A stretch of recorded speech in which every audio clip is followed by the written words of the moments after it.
Buck went to Chicago. His man took the G-Unit spinner. You know, that was like the mascot. G-Unit! So he goes to Cabrini Green Projects. Knocks on the door and shows them the G-Unit spinner piece. Like, yo, what's up, G-Unit? Let me in. They let him in. 2 minutes later, take the chain off. They let him out, no piece. The chain get tooken. Buck running around.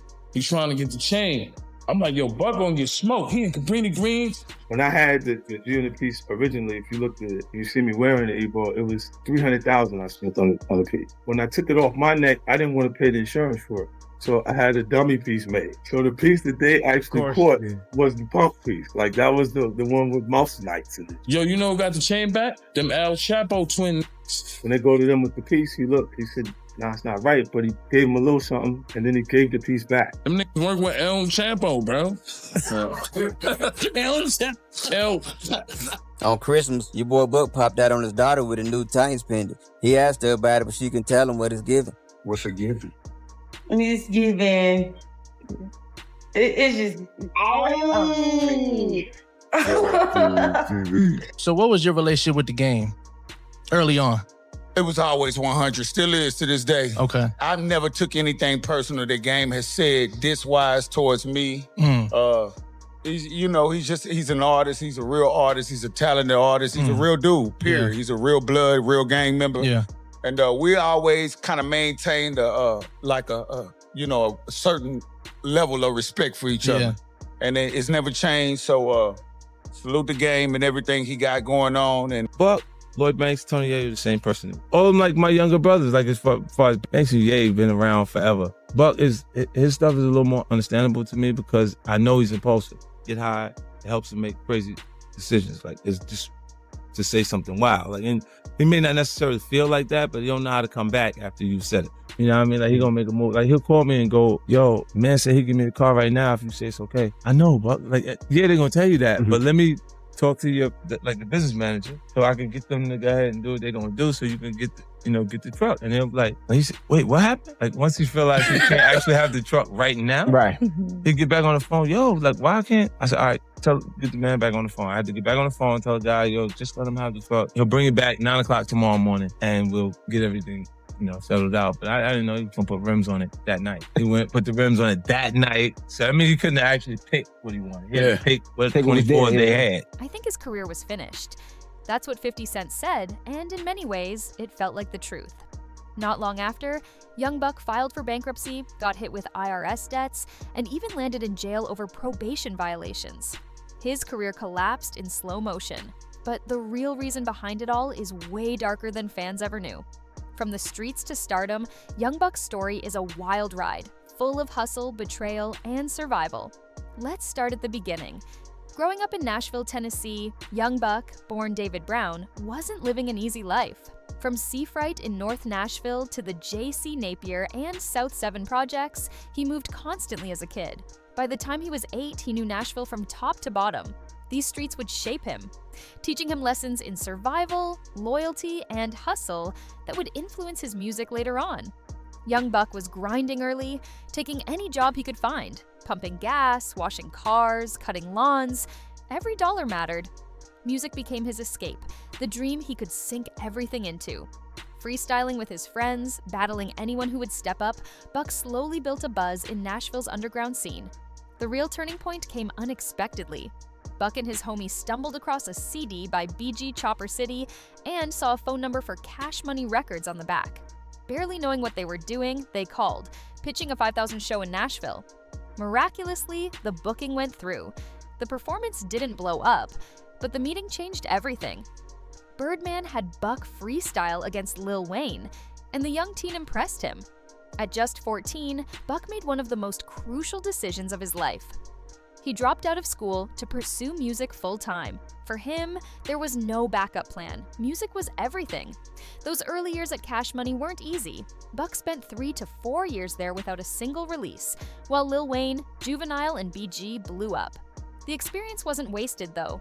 He learned the inner workings of the music business, made connections, and honed his craft. By 1999, frustrated by the lack of movement, he left Cash Money and returned to Nashville to do things his own way. His independent grind began with Thug Until the End, a collaboration with his homie DT, which surprisingly charted on Billboard. Selling roughly $10,000 in units from the trunk of his car proved the dream was possible. Life almost ended for Buck before it truly began. During a home invasion, he was shot multiple times, once in the arm and twice in the upper thigh. The incident was a wake-up call. Buck realized he had to choose between the streets and survival. He dedicated himself fully to music, channeling every ounce of energy into the studio. Just as he needed a break, opportunity knocked through an old connection. DJ Paul from 3-6 Mafia, a longtime fan, brought Buck to Memphis to lay down tracks. His placement on When the Smoke Clears 666 gave him exposure he desperately needed, proving he could hold his own beyond Nashville. But Buck's true breakout was about to happen in a way he couldn't have imagined. Birdman tried again, inviting Buck to join a new project called Head Buses. After a week of waiting with no deal, Buck grew frustrated. He wasn't a naive 14-year-old anymore. He had responsibilities and ambition. Then, in a twist of fate, Juvenile showed up at Cash Money and pulled him aside. Buck joined Juvenile's UTP Records, but never signed the contract, showing early signs of his street-smart instincts. He dropped 2 projects, Born to be a Thug and a UTP Players compilation, continuing to build independently while learning the game. Touring with Juvenile in New York in 2002, Buck made a calculated move that would change everything. On the bus, he played his own tracks for Lloyd Banks and Tony Yayo. One beat in particular caught Banks' attention, who brought it to 50 Cent. That track would become Bloodhound on the legendary Get Rich or Die Trying album. It was the introduction Buck needed, putting him on the radar of the mainstream hip-hop world. While 50 Cent couldn't sign him immediately, he wasn't fully signed yet, the connection was made and fate had a way of returning. Once the UTP deal fizzled, 50 Cent called Buck and offered $20,000 for the Bloodhound track, mixing it with Eminem and Dr. Dre. Buck officially signed to G-Unit, stepping onto one of the biggest stages in music. Instead of a solo release, 50 Cent strategically debuted him on the G-Unit group album Beg for Mercy. The album peaked at number 2 on Billboard 200 and sold 377,000 copies in its first week, putting Buck in the spotlight. He followed up with his mixtape Welcome to the Hood, building momentum for his solo debut.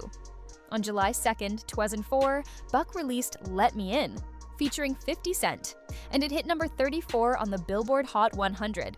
His debut album, Straight It Outta Cashville, dropped on August 24th and debuted at number 3 on the Billboard 200, selling 361,000 copies its first week and achieving platinum status. Beyond the numbers, Buck broke the so-called Nashville curse, becoming the first non-country artist from the city to find mainstream hip-hop success. His star was rising, but the first warning signs of trouble appeared at the Twinser Vibe Awards, where Buck allegedly stabbed a man after an altercation involving Dr. Dre. He turned himself in and received 3 years probation. The incident was minor legally, but foreshadowed the conflicts to come. Buck's rise didn't stop. In 2005, he featured on 3-6 Mafia's Stay Fly, which went double platinum. He also oversaw independent releases for upcoming G-Unit South artists, proving he wasn't just a rapper, he was building an empire within the empire. 2006 brought more mixtapes, including Case Dismissed with DJ Drama, marking his return to music after legal troubles. But cracks began to show in his relationship with 50 Cent. Buck had grown close to Shaw Money XL, G-Unit's shared manager, and refused to cut ties when 50 demanded loyalty. Buck's friendship with Shaw Money, while noble, set him on a collision course with 50. By 2007, the fallout was clear. Buck's second album, Buck the World, sold well, 140,000 first-week copies, but lacked the full promotional power of G-Unit due to the rift. Accusations flew. Buck allegedly mixed with rivals, mishandled money, and even had drug problems. By 2008, he owed $300,000 to the IRS. On stage with Lil Wayne and Birdman, he was publicly encouraged to leave G-Unit, igniting 50 Cent's fury. Tensions escalated, leading to diss tracks, released phone conversations, and a public split. Despite setbacks, Buck's music grew rawer and more authentic. Mixtapes in 2009, like Back for the Streets and Back on My Buck, showcased a hungry, determined artist, turning personal struggles into lyrical fire. But life kept piling on. In 2010, the IRS raided his home, and just days later, he filed for Chapter 13 bankruptcy. a desperate move that strategically freed him from his G-Unit contract. He released the rehab independently, debuting at number 55 on Billboard 200. It wasn't the glory days, but it was survival. Legal battles continued. G-Unit sued him for $10 million in 2011. That same year, a drive-by shooting left his girlfriend injured, and Buck faced an 18-month prison sentence for weapons charges. By 2013, he was released, and behind the scenes, Beats of 50 Cent was slowly mending ties with other G-Unit members. In 2014, the original members reunited at Hot 97 Summer Jam, releasing EPs The Beauty of Independence and The Beast is G-Unit, giving fans a taste of a restored camaraderie. Buck's work ethic never wavered.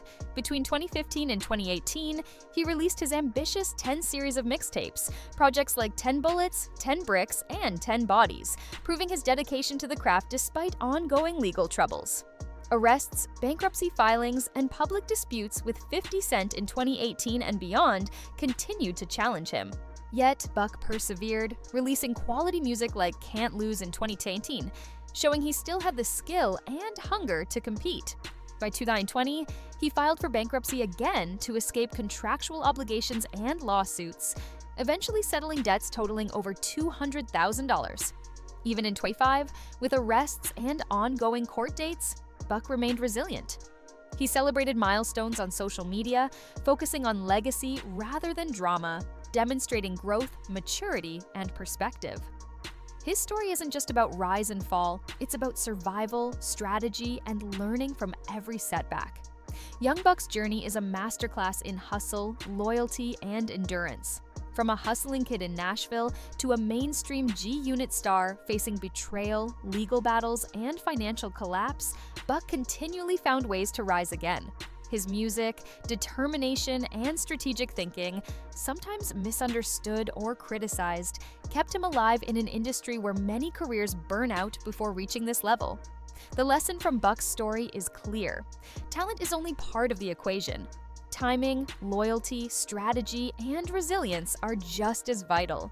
Young Buck could have let every setback end him, but instead he used pain as fuel, adversity as motivation, and mistakes as lessons. Today, even with legal troubles and past controversies, Buck is focused on building his legacy, proving that while fame can fade, the grind and dedication to your craft never truly die. From street hustler to chart-topping star, from violent encounters to boardroom maneuvering, Young Buck's life is full of highs, lows, and everything in between. His story reminds us that the line between success and downfall is often razor thin, and it's those who navigate it with intelligence, skill, and persistence who leave a lasting mark. Young Buck isn't just a rapper, he's a survivor, a strategist, and a symbol of resilience in hip-hop history.